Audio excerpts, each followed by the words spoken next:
Welcome to the Weekly Dose Podcast, your one-stop shop for the weekly news in incretin mimetic therapies, with your host, ManOnMounjaro, Dave Knapp.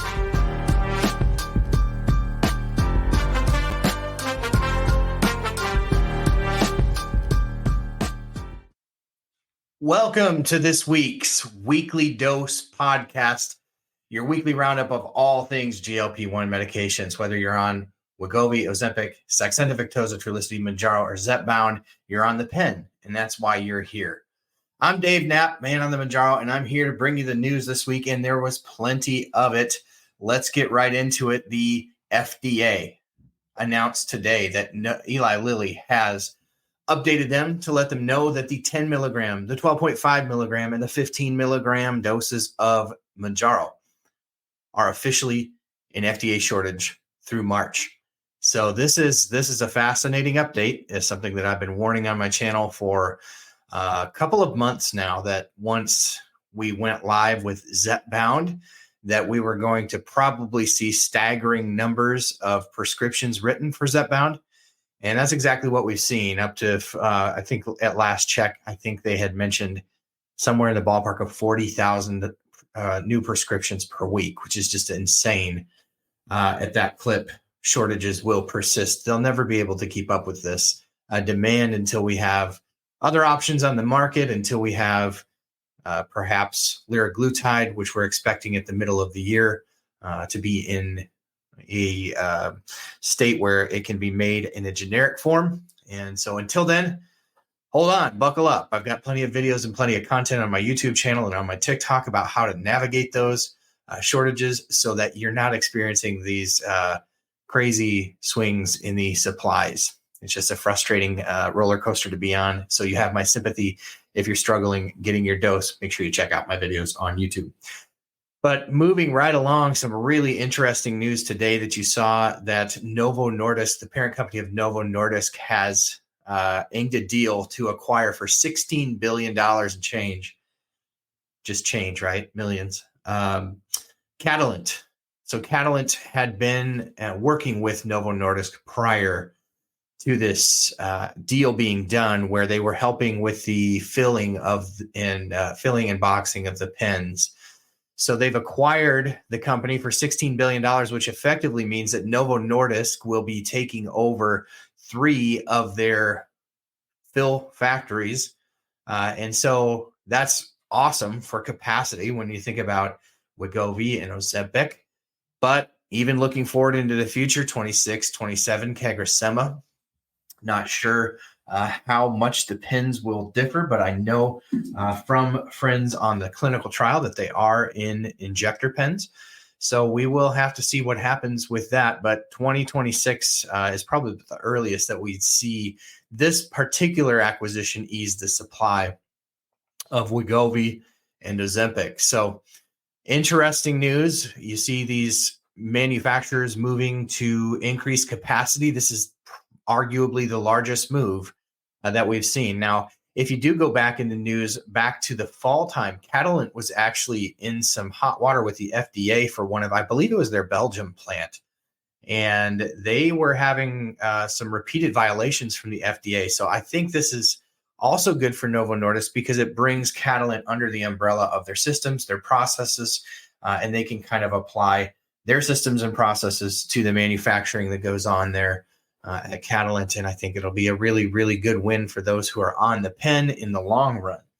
Want to take a moment to let you all know, if you're not aware, that I do a weekly show on YouTube called On the Pen Live. On the Pen Live is a weekly talk show that we do. It's interactive, interact with the community members there, but also, we go over a little bit of this news, get a little bit deeper into the commentary maybe of the news. And then we always have a special guest on.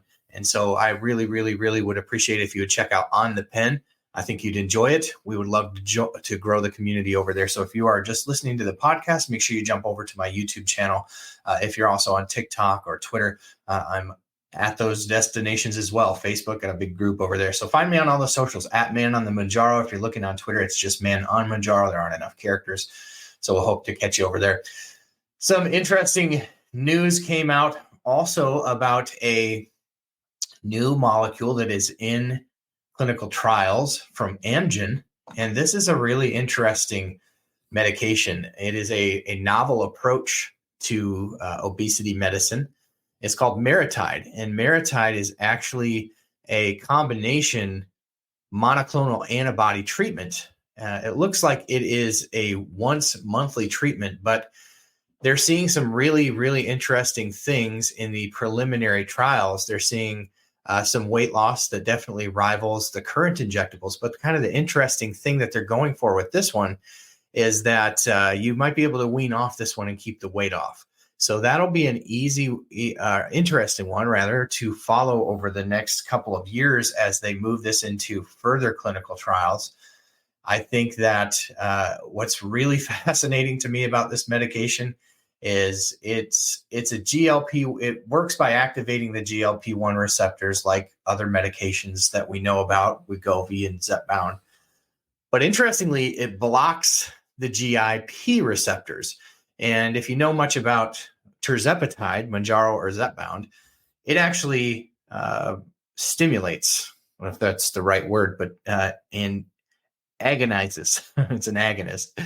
It stimulates the GIP receptors in your body as if that hormone were there, right? So it's an analog to the GIP hormone.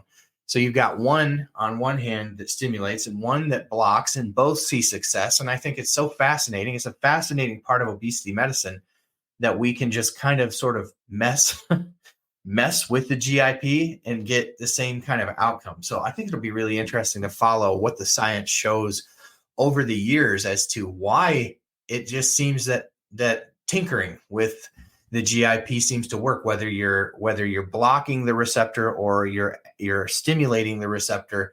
It seems to work both ways, which is kind of a fascinating deal. I don't know if there's other examples of that in medicine in other areas. Perhaps you could drop a note in the chat if you're over on YouTube watching.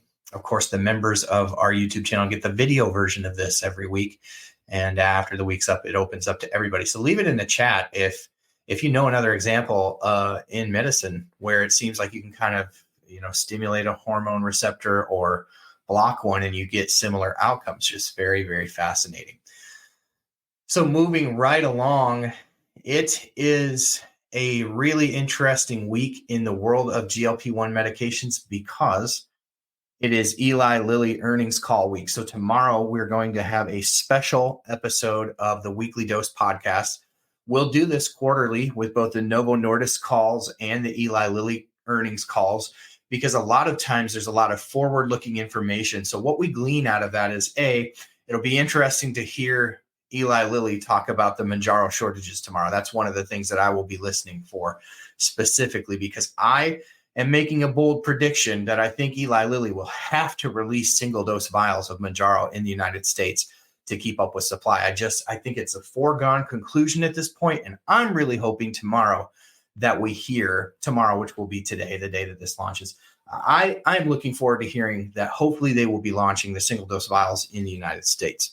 So we'll have to have a big TBD hanging over our heads on that one, but I'm eager to hear that. Also eager to hear any updates on the retatrutide trials, the orforglipron trials. Of course, a lot of other companies are moving into the space and testing out different peptides. Some that, like looking at CagriSema, which would be, appears to be rivaling some of the things that retatrutide can do, although perhaps not quite as much weight loss. And we'll see on the liver studies as well, but be an interesting one to watch. So make sure you tune into that.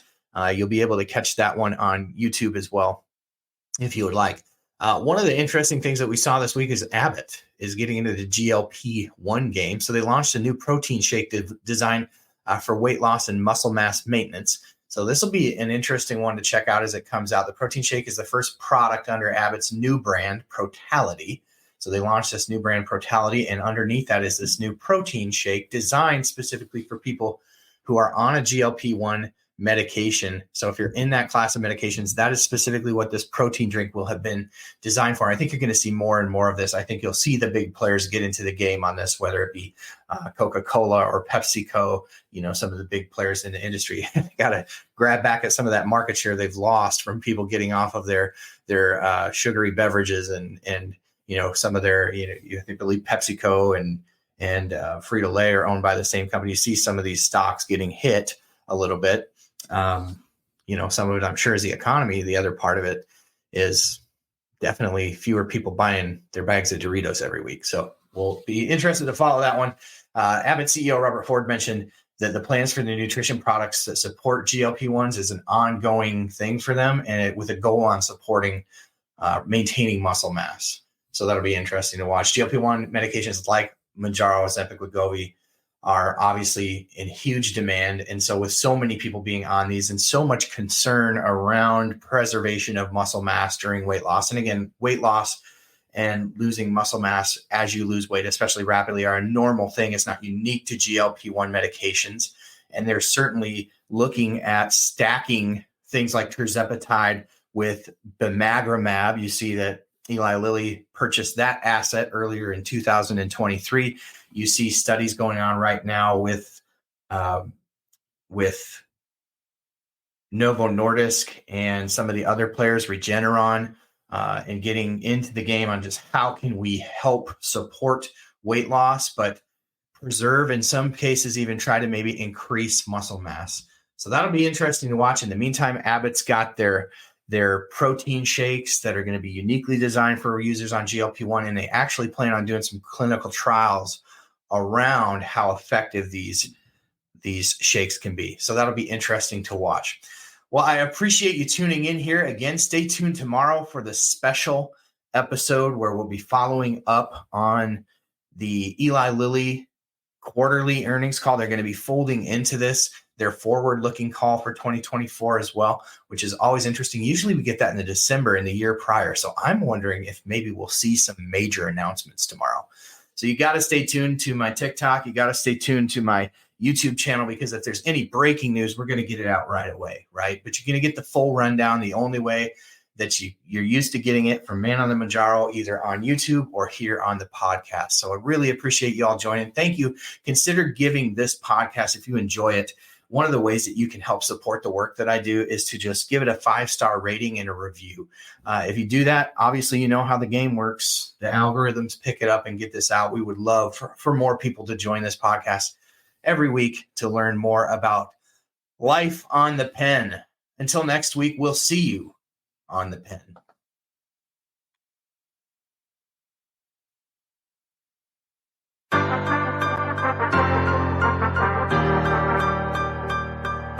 Welcome to the Weekly Dose Podcast, your one-stop shop for the weekly news and incretin mimetic therapies, with your host, ManOnMounjaro, Dave Knapp.